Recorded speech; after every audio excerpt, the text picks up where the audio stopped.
Welcome to Meeple, uniting players from around the world. A 30-minute exploration of PJ and Gareth's board game experiences from across both sides of the Atlantic. Each episode, they share their thoughts and opinions on the world of board games, including their favourite themes, games, hot topics, and much, much more. Hey, gang, and welcome to episode 55, Halloween Hauntings. As always, I'm PJ. And I'm Gareth. And we have two special ghastly ghouls with us today. I have Adam from Tabletop Vibes. He's not going to say anything because he's hiding. And then we've also got Craig from GetIntoGames. Hello. So lay it down for us. What's our plan, Gareth? So we are going to each run through a game that is not necessarily Halloween themed, but ideal for playing on these nights that are getting darker in the Northern Hemisphere. For games that spooky, scary skeletons might play, or that we just thought were some fun for Halloween parties. Yeah. And Craig's birthday. Yep. Woo! And so we figured he's a Halloween baby. It would be fun to have four of us. So I've invited a fellow American, and Gareth is a fellow Britishman. So there we are. Yeah, check Gus out for organising that. That wasn't even planned that way. Well, You guys nailed it. Some great So, guests, if I do say so myself. Yeah. thank you. I pride myself on getting only the choicest guests. And I have a face for radio. Yeah, you do. Good job on So- recording this. But I'm not soon. So, you know what? I can't wait anymore. The anticipation is too much. I want to hear Craig talk about Blood on the Clocktower Oh, wow. in less than 30 minutes. Because I know he can talk about it forever, and I know that's the game he chose. So, Craig, why don't you start us off? Yes. So, the perfect game for your Halloween party and your Halloween get-together. Get dressed up in your finest Halloween horror wear and come to Ravenswood Bluff for an exciting night of ghoulish terror and deceit and social deduction. Yeah, I love Blood on the Clocktower. It's great. It's for people who don't know, Blood on the Clocktower is a murder mystery done differently. It's a social deduction game like no other. The core box comes with 3 different scripts: Trouble Brewing, Sex and Violets, and Bad Moon Rising. Each script has an individual array of characters with varying abilities. Characters that are that can help the good team, help the bad team. They could be on the good team but help the bad team. They could be on the bad team but somehow help the good team. There's so much deceit and deception in this script that it just leads to hilarity, frustration, and for the storyteller, which 9 times out of 10 is me, absolute joy. But yeah, it's not everyone's cup of tea, and I totally understand that. It's difficult to kind of explain and get into because there's so many variable roles and things, the way things ping off of each other. There's a lot of rules to get around, but bit by bit, and as long as the storyteller's doing the right thing and giving you the right script for your starter games, if anyone's playing a game of Blood on the Clocktower for the first time and they're not playing Trouble Brewing, something is going to go wrong and you're probably not going to have a great time and you may never come back to the game ever again if you were given characters that you are really complicated. Like there's a character that's the lunatic that thinks they're the evil demon and they think they're the mastermind behind everything, but actually they're just being told lies throughout the game, and that's never happened to PJ ever. That has never happened. Never. But yeah, it's one of those ones that's phenomenal to play. I really enjoy playing it online, but when you play it in person, that's when you really can see how good a game it really, really is. Yeah, Blood on the Clocktower. It's my number 1 Halloween spooky season game. But to be honest, I've almost played 1 game a week. I BG statsed it, and I think I've played 48 games of Blood on the Clocktower this year.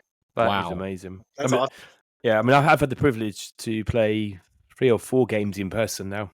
And you are a really good storyteller, and you Thank do you. get that mix right, because we played the other week with probably a third were brand new, a third was a couple of games, and there's a third who knew what they were doing, and you kept it running. It balanced well, and I'm generally get an evil win out of the back of it. So go evil.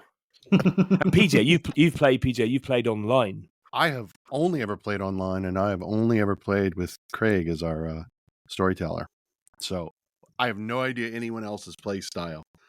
I do want to ask you about the player. Lay down the player count for us, Craig. So it is a 5 to 20 player game. Okay. It is 5 players. Is a Teensyville script, which is very interesting. Again, not ideal for your first game, but with a Teensyville, the evil team don't know who each other are either. So no one really knows who each other are. They just know what they are. And then you 9 set up to players 20, right? Yeah, so from 15 to 20 is when you start introducing roles called travelers, and these roles come into the game essentially late and can leave the game early. It's for someone who's come into the party and turned up late. You can just give them a role and they can still take part in the game, which is ideal. But they're very powerful roles, and they can really swing a game quite massively if you aren't quite ready for the traveler role to be in the game. So I kind of like to say Blood on the Clocktower is a 5 to 15 player game. Anything more than that, you need to be a bit more advanced on the storytelling, because otherwise you can really lose the balancing with those travelers. Yeah. Because travelers can be good or evil no matter what they are. So they'll have the role, but you as a storyteller gets to choose if they're good or evil. And 9 times out of 10, you'll make the traveler evil because evil characters are fun, and evil characters and there's less evil characters in the script. So but then you really unbalance it and you make it really hard for the good team, and it's an awkward thing to swing to try and get the best out of it. Adam, have you played? I've only played one time, and I played online.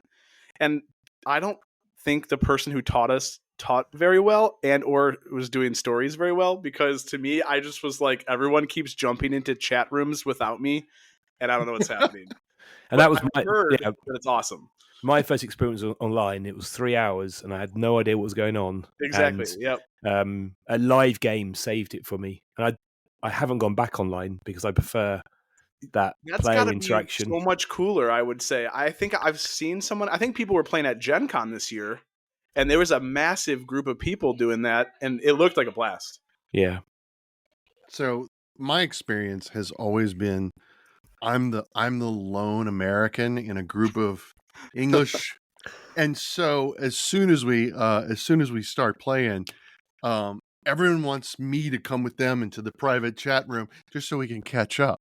And then I forget I'm playing a game, much to Craig's frustration sometimes. I think he's like, God damn it, PJ, go on, move on, let's get the story going. And I'm like, yeah, I tend to run at the mouth a little bit, so that's fine. Right, I would definitely give Blood on the Clocktower meeple to meeple thumbs up for being on the list. It's a cracker. It definitely fits our mission statement of uniting players around the world. I feel that every time we play. It's the primary reason. Lying. Yeah, it's the primary and evil. It's the primary reason I continue to play is for that very reason. Yeah. No, it's for the uniting around the world. United in lying. Yeah, I do think PJ sometimes just puts up with me. It's like, PJ, you're going to play? He's like, yeah, I'll play. That way I get to spend time with you. Like, good. You're not wrong. It's totally why I do it. Enforcing the fun. Yep. Okay, I'll move us on. PJ, would you like to go next? Sure. Yeah, I can go. So I chose a relatively new game to the kind of world of Halloween, maybe one that hasn't been thought of before, and that is Deadly Dowagers. Ooh. Right? This is interesting. It came out about the same time Danielle Reynolds released her game, Her Story. So it's another game that features an all female characters, right? So you're playing as a dowager who, since women in the 17th and 18th centuries could not get jobs and generate profit and manage real estate themselves. They had to do it through their husbands. So your goal is to get married and then find a way to arrange the death of your husband and get the inheritance, and then find a more wealthy husband and Unbelievable. execute him and get more inheritance. Ultimately, you're trying to attract the Duke, and if you do, you win the game immediately. However, there are consequences for arranging the death.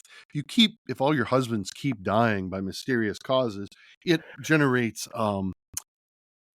suspicion, right? And so you have a suspicion track that you're tracking. There are ways to lower it, but every time you kill your husband, you better watch out. And the Duke doesn't want an infamous wife, so you've got to manage that carefully.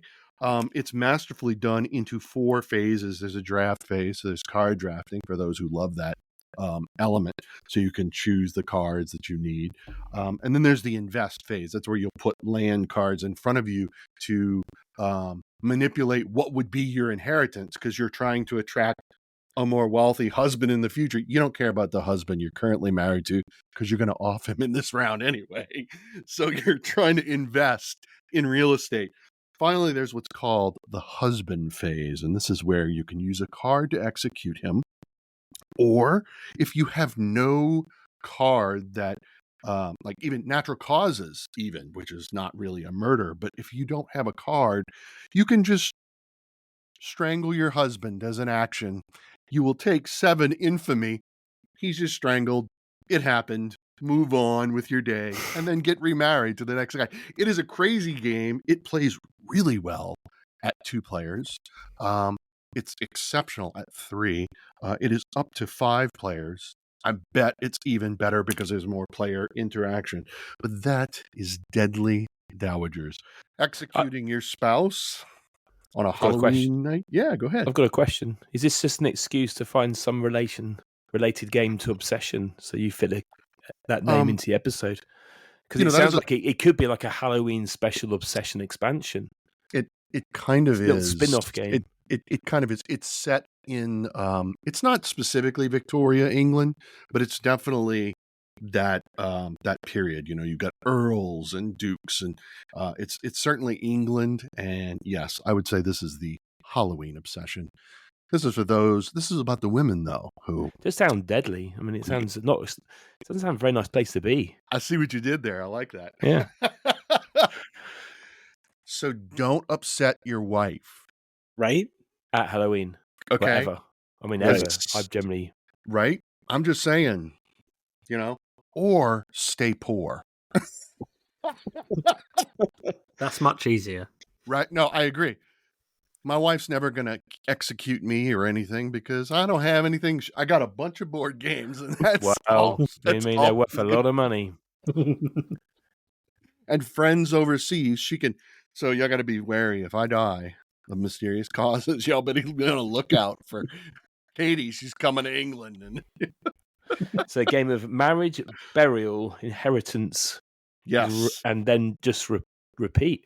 That's it. It's interesting because it's a perfect Halloween game, right? Instead of managing resources like a typical board game that we're all accustomed to, we're murdering our spouse in order to manage our inheritance, to attract a wealthier spouse, to gain a greater inheritance. I mean, it's beautiful.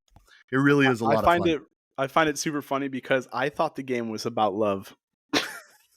So when I first saw the cover, I was like, oh, it's kind of like Her Story, and it's kind of like Love Story meets a board game aspect. And then I was like, oh, that's really cool. And not at all. No, it's about killing your spouse. I love it. It's hilarious. If you look at the box, they all look reasonably angry and pissed with the world. That's great. Revenge. Just to give you a little bit of the flavor, I made sure to write it down because my wife and I were playing this game this morning. And I played a card, was natural causes, and my spouse died of natural causes. And the flavor of text was, he's dead, fetch my veil and my lawyer. But it's just so good. It's got a very Sweeney Todd feel. Nice. Definitely. It's definitely a fun game, So good to play with your spouse. Happy days. Happy days. Sad days. Ghastly days. Adam, what Yeah. game are you bringing to the table? Yeah, I'm bringing Betrayal on House on the Hill. So I know that this is kind of a gateway game, but I have a really big game group. So it plays six players, and it's cooperative to a point, right? And so the premise is you're going into this haunted house, and you gotta discover rooms. And when you're doing that, you can pick up items, but there's also these omens that show up, and they have really cool flavor text. Like it's some crazy spooky stuff. It's fun. And if you get as many omens as you have people, then the haunt happens and someone is the betrayer. It's a blast. I have never been the betrayer, and it's all I ever want. I have Every been time. once, but it's very rare. Yeah. It's a great little bit of, The part that cracks me up the most is that it's always the new person you bring into the group becomes the betrayer. I'm like, come on. Every time I get a new person, I'm like, come on, this game's easy. And then they're like, what do? I'm like, okay, take these things, leave the room, and figure this out because you can do this. I believe in you. And they're like, I don't know. Right. I'm like, go. We're going to kill you. So That is I so think true. it's super fun. And actually we had one game where there was no betrayer and it was like a treasure chest. That was it. wow. Never And it seen was that one. done. Like we opened the treasure Ooh. chest and then the game, it was like, congratulations. Oh. It was kind of like Oh. anticlimactic, but we all had such a blast because it was so lame. I've never seen that one. I mean, some of them have been pretty weird. Yeah. Like getting chased around by a madman, or there's a mummy one, or you've got to beat everybody. But I've never seen. I think I'd be disappointed if it got to that. Yeah, I mean, kind it's of- cool. it's- There's so many scenarios depending on the room you're in, who died, and what omen it is. So it's pretty cool in that respect. I think one of the times the craziest one was like we were in this we had to fly out on a paper airplane, but we had to like construct it. It was like crazy where we had to get all these pieces and parts and not die, right? And then fly out on the airplane, it was nuts, but we did it. So it's a blast. I'd say for anybody getting into the hobby or just wants it like an easy chill time, and you don't have those gamer friends that are not gamers, it's a great time. It's a perfect game. Which because there's been there's like a third edition, isn't there? Maybe There's like a year a ago. 9th edition. Is there? Because I think I've Yeah. got the second edition or something. So do I. Yeah. But then I think, I think there's I a think they reskin. have a lot of reskins now. Yeah. And I think there's one, like I have the piece where somewhere in the basement, there's no way to get to the basement. It just randomly you get there. Yeah. And so when they revised it, they made like it's some sort of piece where you just To escape. Yeah, it's right. funny though, because you're like, how do I get here? Because you can't get back up from the basement if you fall initially. It's funny. It's a good time though. Has anyone played because there's a legacy Betrayal. Have you played that, PJ? Or anyone played that? I have not. I have. PJ? Yep. We played Any it. good? Yep. It's okay. It's not my favorite legacy. You'd rather play Pandemic? I'd rather play any other legacy game simply Wow. because the way Betrayal goes, it's like, okay, so you have an item, and then if you have it at the end of the first game, your character you're not the same character. It's the next generation, so it's played over generations. Right. So you get like an heirloom sticker to put on that item to suggest that it's a family heirloom, but you don't pass it on to the next generation. So it's entirely possible that I put my sticker on it in this game, but in the next game, Adam might draw it. Well, does it come automatically to me? No, he's using it. I'm like, well, what was even the point of it? So it was the legacy did not execute as well. Yeah. Yeah. I got it. I do think this is the perfect Meeple to Meeple game because the first half of the game is all me. I love cooperative and don't like Betrayal. And the second part is all Gareth, who loves Betrayal. So there we go. I'm with you, Gareth. I'm just waiting for pick me, please. Be the one to kill everybody. It'll be your time soon. I promise. I hope so. I promise. So I think we're down to my selection. So I've gone for Beast. Which nice. I think I reviewed about a year ago. In fact, he's on Kickstarter currently for the expansion Shattered Isles. So Beast is a 1v many card drafting, try to read my notes, and hidden movement game. 3 of my favourite mechanics. I still think this is my favorite hidden movement game. Okay. Out of all the ones I've played. For first set of designers, whatever it was, 18 months ago through to now, I think they're at €500,000 currently.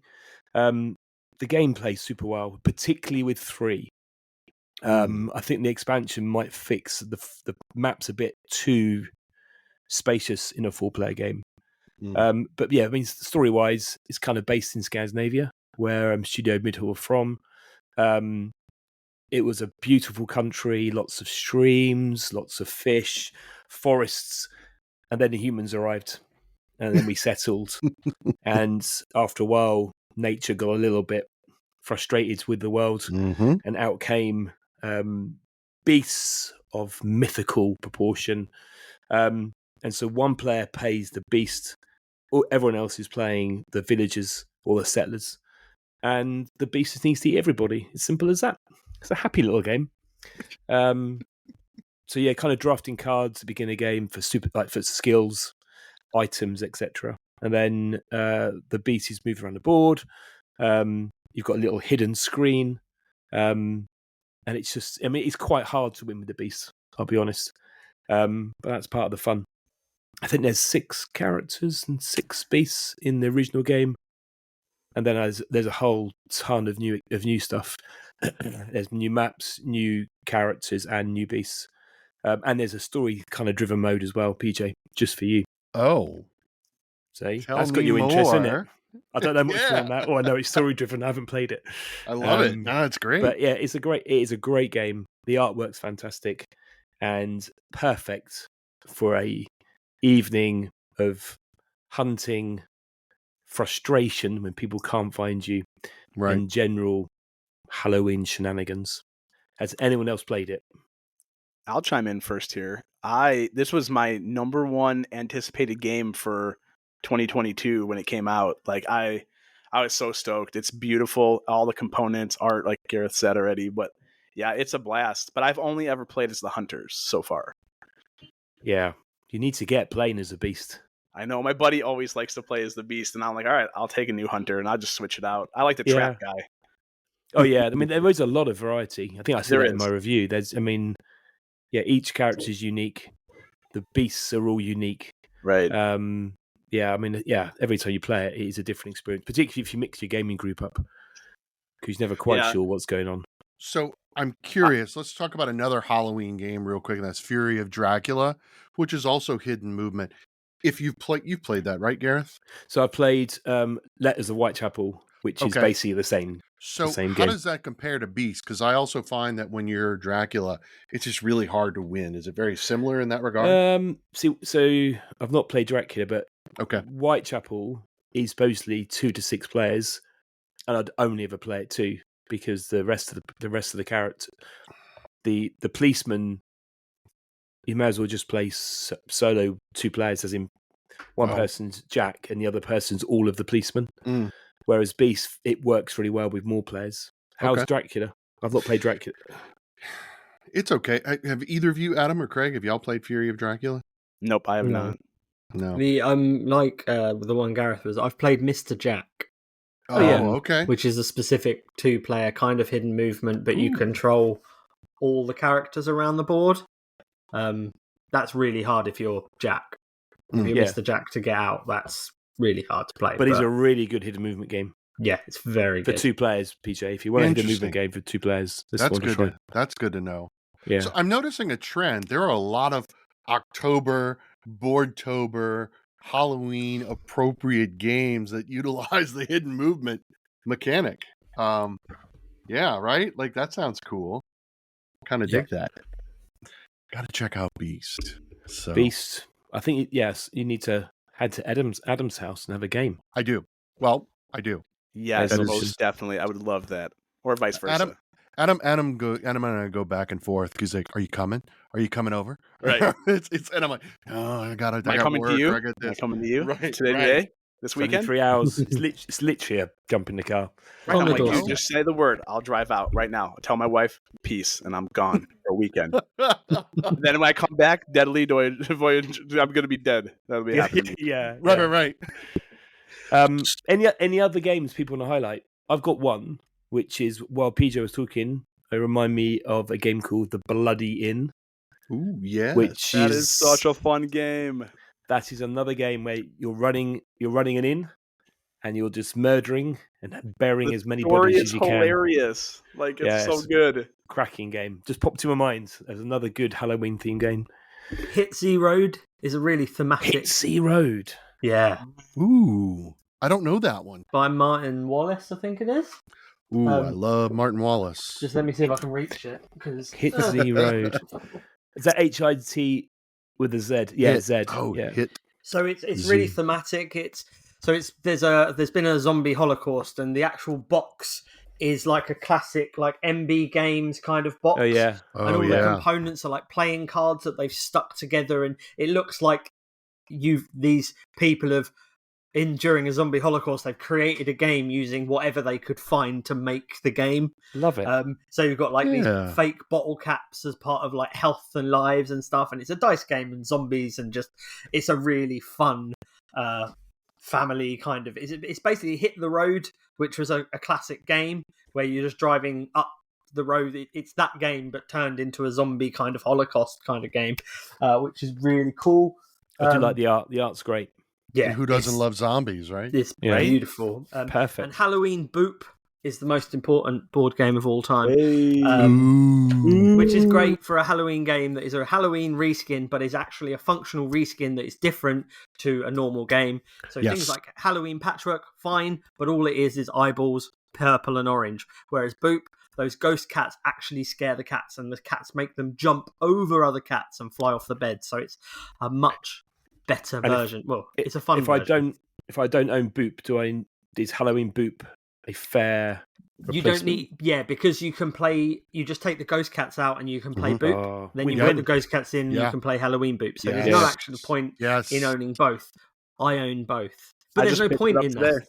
So do I. So it's fine. I also just picked up Villainous. Disney's Villainous has Oogie Boogie out right now. As a standalone set. So I just picked that up. So I'm pretty excited. I have not played with it yet, but it looks awesome. The piece glows in the dark. Awesome. Ooh. I was like, that's awesome. Ooh. Yeah. Oogie Boogie. Oogie Boogie. Man, my God. That's going to be a Halloween edition of King of Tokyo. Yeah. Oh, yeah. You got the Jack, the pumpkin head guy. Oh, right? yeah, there is. Yeah. Yep. And of course, we talked about it on our last Halloween, and that's My Father's Work. Ooh, so good. Which is so good. So good. When you play, so we've only ever played it with 2 players. Yesterday we had a 3rd player. I can tell you at 3 and 4, it's better because every decision each player makes can shape the story. So it allows you to possibly unlock more endings for the campaigns. And there's so much. I have a question for you, PJ. Yeah. Is it? I've heard that it's very wordy. Yes. In a good sense or in a not good sense? It's very verbose in a very good way because it's a great story. It's got rich narrative. The problem is the app. So you get to choose whether the voice is male or female. Okay. But the problem is when you hit continue to go to the next screen, and I don't know, Gareth, if you've experienced this too, sometimes it reads and sometimes it doesn't. And when it doesn't, you have to read it out loud to everybody. I would rather let me read everything or have the app read everything to me. I thought only the intro story was read, and then after that, everything is for you to read yourself. That's not what I wish it was all narrated. But I do too. But to Adam's question, I actually don't mind. Somebody at the table will just read it out. So it's usually just one person's the narrator. Yep. I wouldn't worry too much about it. It's a really good game. Really good game. And it has to be you. It needs to be you, Adam, because you're really good at improvisation, and you can embrace. You can embrace the narration, thematicness of it all. Yeah. Yes. I'm excited to get it to the table, but I gotta upgrade it like you did to yours first. You do. I don't know anyone who plays it without upgrading the chemical bottles. Every time I go on I know. Every time I go on the Instagram, it's like pictures of the bottles with all the cool things, and leave it to Gareth to put glitter of all things in his bottle. I have no time. Glitter works. They are beautiful powders of They're not- gold, silver, and But bronze. they're not meant to be beautiful. They're meant to be No, mine eerie, is. because No. because when you go into town, you get creepiness, and you No, in my town, it's all sparkly and rainbows. It's just as awesome. frightening. I will tell you the story we played yesterday. That did not happen. The town went crazy. The butcher took over. It was a nightmare. With sprinkles of glitter. Sure, With glitter, See? Sprinkles Yeah. of glitter. glitter. See I how have been horrifying is that? Sanguinous glitter, but yes.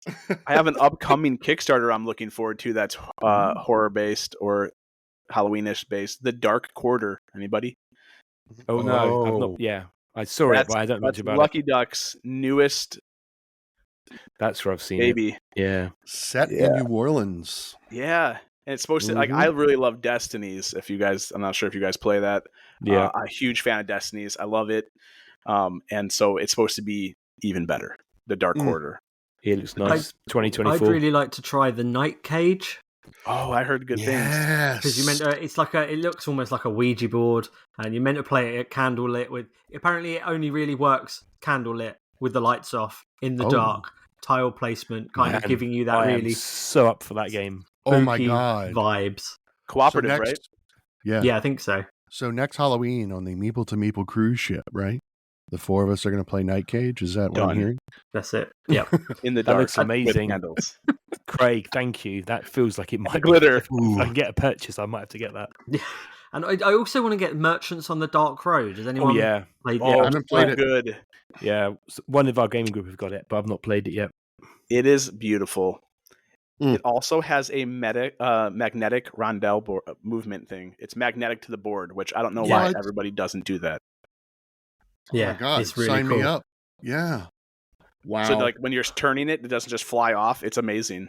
That's awesome. So before I spend more money, I better bring this episode to a close Mm. because I've just Or- got My job here three is done. three things in my shopping basket.